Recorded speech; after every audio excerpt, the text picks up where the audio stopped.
Magandang araw po at magandang gabi sa mga nakakapanood sa gabi at sa lahat po ng naabot ng video nito. Welcome po dito sa AMB o Awi Mix Videos. Ngayon po may video tayo mula kay The Most, no?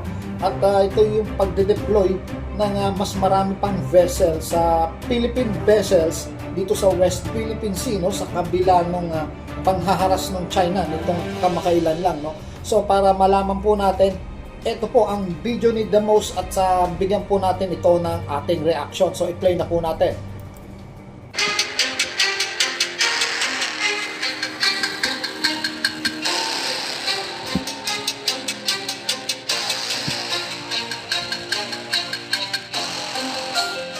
Two major developments are shaping the Philippines' security posture today, one unfolding at sea and the other arriving from the skies. In the West Philippine Sea, Filipino fishermen were injured after being blasted with high-pressure water cannons by Chinese Coast Guard vessels near Escoda Shoal. So ito po yung pangyayari na kung saan binomba ng mga greedy na Chinese na to yung ating mga mangisda na alam naman nilang walang kalaban-laban, nangingisda lang po yan, ano? At teritoryo po natin yan at iginigit naman po ng China, no? Dahil sa wala nilang kaalaman, dahil sa kanilang kabobohan, sa kanila daw yan, no? No? Yan po ay isang maliwanag na violation po, no? Dapat alam ng China yan, pero talagang matigas po ang ulo nitong China at naghahanap po talaga ito ng gulo at hindi po ang Pilipinas ang naghanap dahil nangingisda lang po ang ating mga mangingisda dyan. Triggering a direct response from President Ferdinand Marcos Jr. Meanwhile, at Clark Air Base, another batch of S-70I Black Hawk helicopters has arrived, strengthening the armed forces of the Philippines' air mobility and rapid response capability. Together, these events tell a powerful story, a nation responding to growing external pressure while accelerating its push to protect its people, its territory, and its future. On December 12, tensions in the West Philippine Sea once again turned violent, not between warships, but against unarmed Filipino fishermen simply trying to earn a living. According to the Philippine Coast Guard, Chinese Coast Guard vessels identified as CCG-21559 and CCG-21562, accompanied by Chinese maritime militia boats, aggressively confronted Filipino fishing boats near Escoda Shoal. So ito pong pangyayaring ito ay sobra ito kasi pagka yan mga kahoy lang po yung bangka na yan pagka yan po ay tinamaan at tumalsik yan, pwede kang tumusok sa iyo yan no? Although ikaw pwede kang pumalo. So pwede mo yan ikasawi, no? At talagang ang nakakainis dito, mayroong mga ganyang threat, alam na natin yan, no? Bakit pa hindi ideklara ng PCG, Philippine Coast Guard, na wag mo nang mangisda malapit dyan, no? Gayong wala naman sila dyan sa area na yan wala sila di ba? Walang magtatanggol. Ang gagawin na lang nila magre-rescue dun sa mga nasaktan. Tapos na yung pangyayari, di ba? Nabuli na. Ang dami naman natin ng barko na na pwedeng humarang o sila na lang sana yung sumalo ng tinatawag na itong water cannon na to kasi mga bakal naman yung barko nila. So, kawawa naman yung kung may buhay na mawawala dyan. No? Ewan ko kung ano ang balak talaga ng PCG. Maliban na lang kung yung mga yan, mga sundalo pala talaga yan, mga sibilyan na sundalo. No? At kunwaring nangingisda lang or hindi natin alam kung ano yung tunay na pakay. Bakit ganon, no? Walang naka-assist man lang, Sige po, ituloy natin. The Chinese vessels blasted the fishermen with high-pressure water cannons and carried out dangerous maneuvers at close range. The result was serious and unacceptable. 3 Filipino fishermen were injured and at least 2 fishing boats sustained damage. These were not military targets. These were civilians, Filipinos operating well within waters that the Philippines considers part of its exclusive economic zone. Escoda Shoal, located in the West Philippine Sea, has increasingly become another flashpoint in Beijing's expanding pattern of coercive actions. Similar tactics have been used before: water cannons, blocking maneuvers, and intimidation designed to push Filipino vessels out without crossing the threshold of open conflict. But for the fishermen involved, the danger was real, immediate, and personal. Once again, ordinary Filipinos bore the brunt of geopolitical tension. In response, President Ferdinand Marcos Jr. moved quickly. Malacanang confirmed that the president ordered the deployment of Philippine government vessels to strategic maritime areas, particularly those where Filipino fishing communities operate under high risk. The So dapat nga po, hindi na dinideclare yun eh. Alam na dapat nung PCG yung gagawin nila. Alam nila kung saan may mga delikadong area. No, bakit kailangan pang sabihin niya ng Pangulo? Dapat matik na eh. No? Dapat matik na yan. Dapat alam na ng mga PCG yan kung asan yung mga yan. Yung mga Chinese niyan, sila yung may mga radar eh. Sila rin yung magsasabi, oh, andyan yung mga Chinese, umalis na kayo. Pwedeng gano'n na lang eh, kung hindi sila makaresponse. No? Pero iba yung nangyayari, ano? Ang nalalagay sa alanganin ay yung buhay ng mga sibilyan. Ito pong pangyayaring to ay kinukunti na ngayon sa buong mundo, no? Kasi sibilyan yung inatake nila, mga mangingisda po yun. Under high risk. The palace made it clear the president's top priority is the safety and protection of Filipino fishermen. These deployments are not symbolic. They are meant to actively monitor, deter, and, if necessary, shield civilian vessels from further harassment. This forward deployment includes Philippine Coast Guard assets and other government vessels positioned closer to contested areas, marking a shift from reactive patrols to a more persistent presence. The message is unmistakable. Filipino fishermen will no longer be left alone in dangerous waters. Tama! Filipino fisherman, hindi dapat yan nag-iisa. Dapat binabantayan niya ng Coast Guard eh. Paulit-ulit na lang tayo, lagi na lang ganito.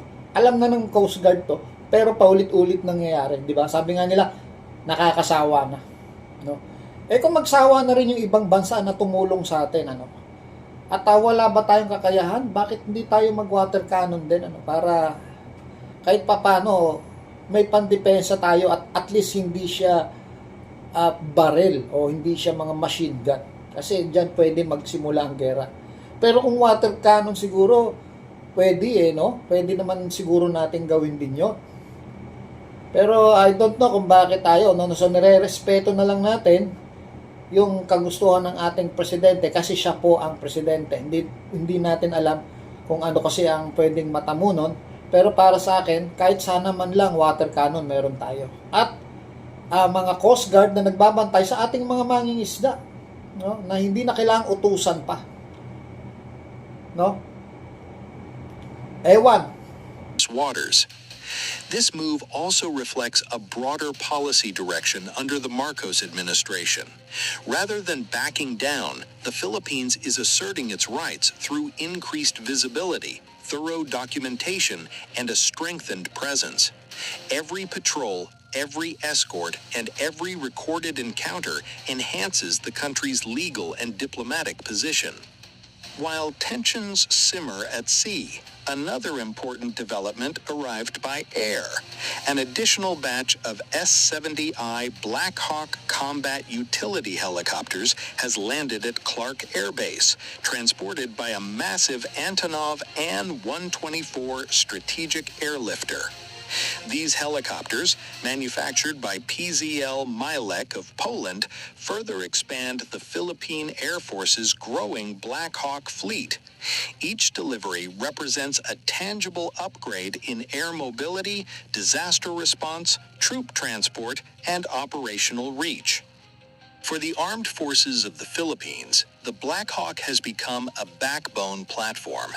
It can rapidly move troops, evacuate civilians, deliver supplies, and operate in challenging conditions, capabilities that are just as vital in territorial defense as they are in humanitarian assistance and disaster response. In a country Yan na lang ang kaya natin no, yung mag-rescue doon sa inapina, no? Kagaya yung Black Hawk na yan. Hindi naman siya magagamit para ipagtanggol yung ating mga mangingisda. Ang kaya niya na lang gawin, i-rescue yung mga naaragabyado na, no? Sana makitaan din natin ang ating government, kagaya ng dati, no? Yung may Chinese na pumasok dun sa Tito Island, hinabol talaga nila, no? Dito, mga mangingisda ito no? At alam natin mga greedy itong Chinese ito, mga walang awa itong Chinese na to. Alam nilang walang kalaban-laban. Hindi na lang nila tinaboy. Kailangan pa bang ganon na manakit pa sila? Na parang mga hayop yung kanilang ewan.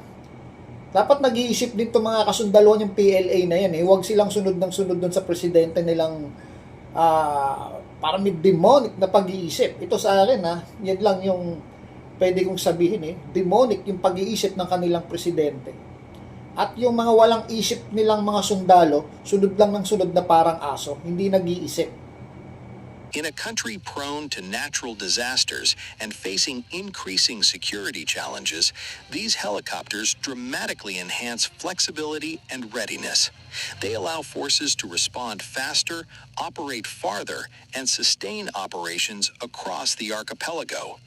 Taken together, these two developments, vessel deployments in the West Philippine Sea and the arrival of new Black Hawks, paint a clear picture of where the Philippines is headed. At sea, the government is standing up for its fishermen and asserting its maritime rights. In the air, it is strengthening the tools needed to protect, respond, and endure. This is not about provocation. It is about preparedness. It is about ensuring that Filipinos, whether on fishing boats or in remote communities, are not left vulnerable. As challenges in the West Philippine Sea continue, the Philippines is sending a message. It will protect its people, uphold international law, and invest in the capabilities needed to safeguard national interests today and in the years to come. Yun po,